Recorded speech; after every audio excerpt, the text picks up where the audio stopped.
तो हा विठ्ठल बरवा तो हा माधव बरवा तो हा माधव बरवा तो हा माधव बरवा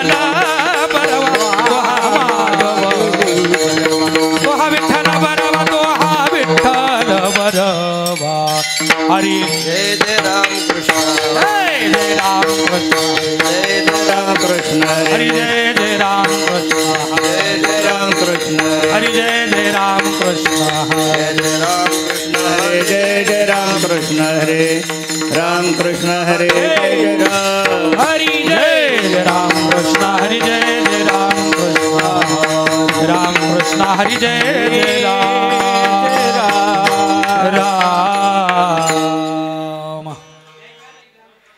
तारे दयावंत जय अंतरे दयावंत जय अंतरे दयावंत जय अंतरे धन्य ते संसारी दयावंत दयावंत जय अंतरे दयावंत जय अंतरे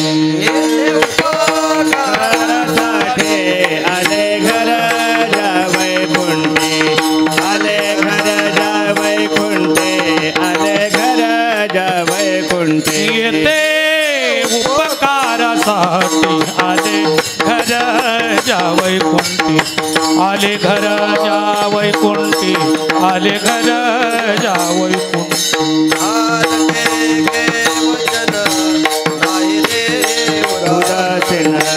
नाही देही उदासीन नाही देही उदासीन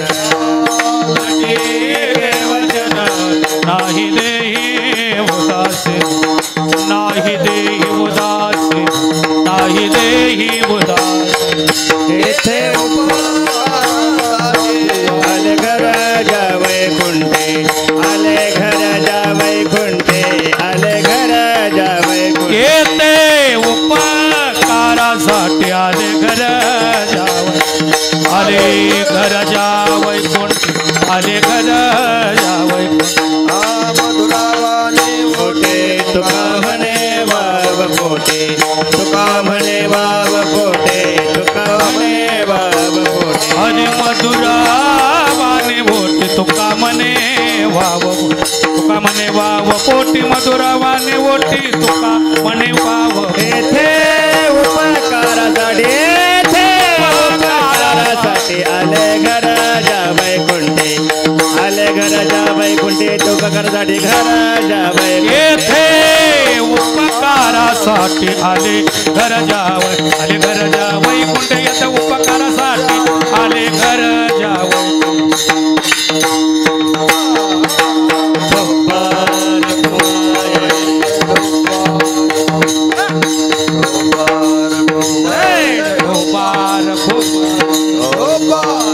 हरि ठोपार कुमार जय जय ठोपार कुमार ठोपार कुमार ठोपार कुमार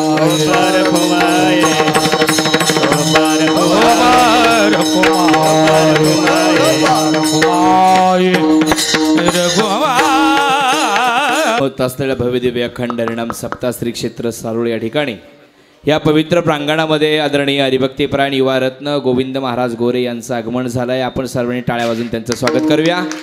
आजच्या गोड कीर्तनाची गोड सुंदर अशी चाल आदरणीय हरिभक्तीपरायण भजन सम्राट प्रकाश महाराज सुरवसे, आदरणीय हरिभक्तीपरायण गानकोकिळा निळोबाराय महाराज सूर्यवंशी, मृदुंग आदरणीय हरिभक्तीपरायण सचिन महाराज याळीच. ना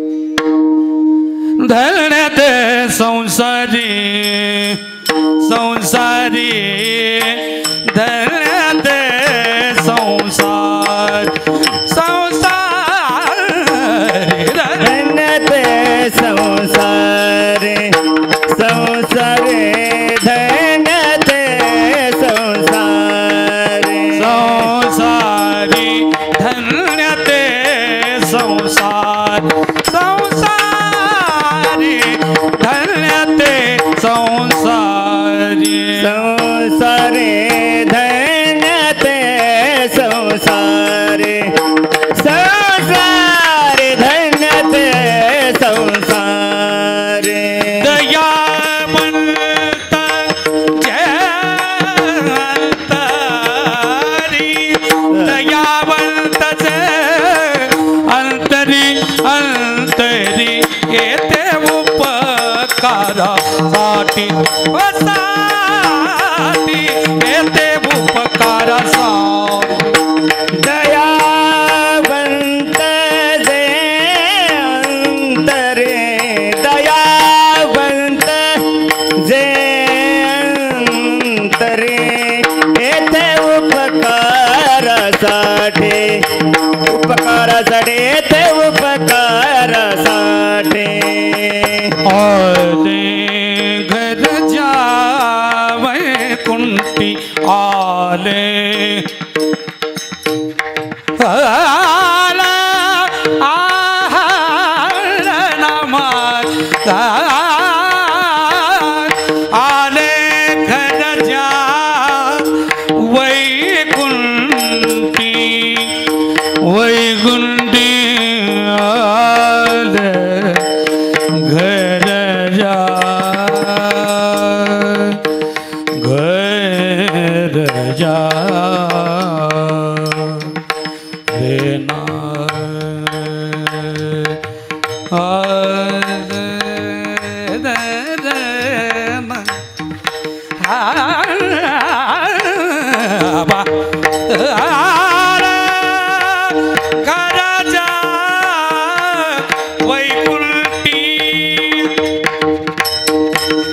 हरी आला घराजा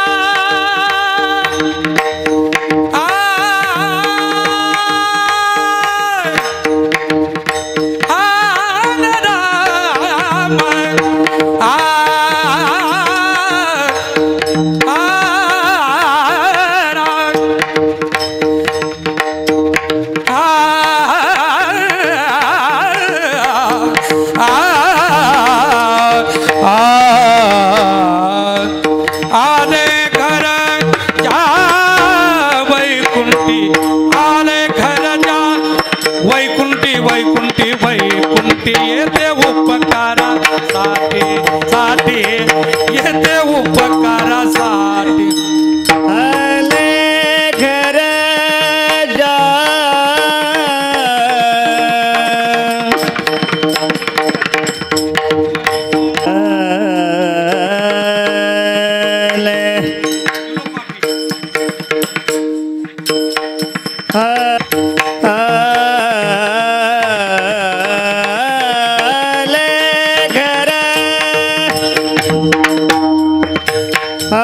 आले